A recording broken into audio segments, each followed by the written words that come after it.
The Invincible War wasn't just another villain attack.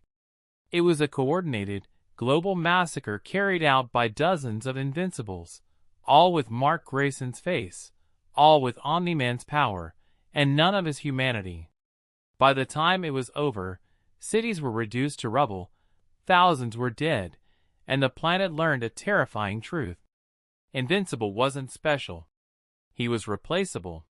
This is the story of the Invincible War, and the devastating aftermath that followed.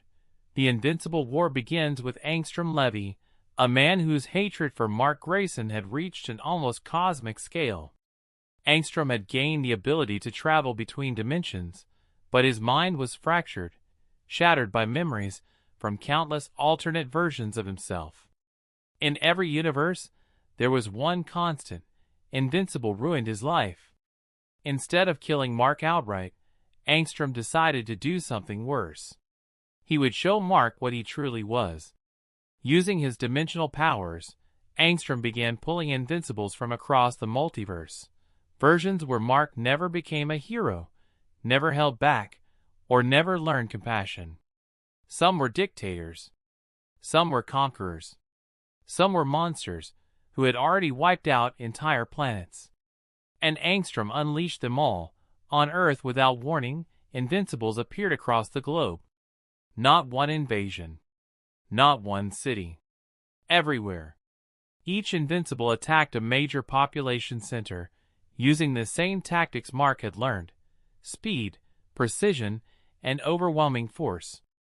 Superheroes responded immediately, but they were completely unprepared for what they were facing.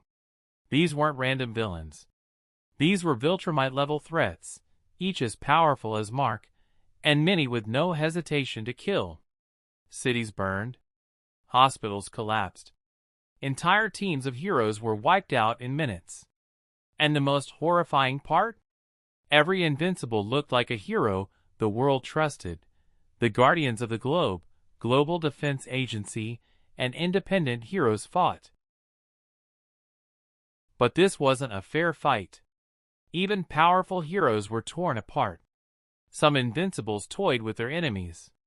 Others slaughtered civilians openly, leveling buildings just to draw out defenders. Mark himself was forced to fight versions of himself that reflected his worst possible futures, reminders of what he could have become. Every punch landed with more than physical pain. It was psychological warfare. Because Mark knew one thing: if circumstances were different, this could have been him. Eventually, the Invincibles were defeated, some killed, some trapped, some erased. Angstrom Levy was finally stopped. But there was no victory celebration. No cheers. The world was broken. Entire cities were gone. Tens of thousands were dead. Infrastructure collapsed across the planet. And for the first time, humanity questioned whether superheroes were protectors or ticking time bombs. Mark survived the war, but mentally he was destroyed. Because the aftermath was worse than the battle. Governments tightened control over superheroes. Public trust evaporated overnight. Mark wasn't celebrated as a savior.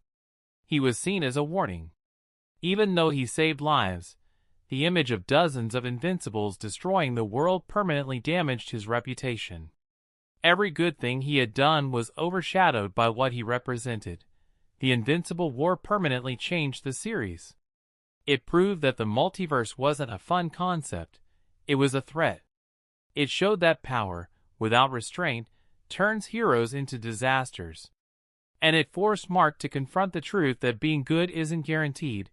It's a choice he has to make every day.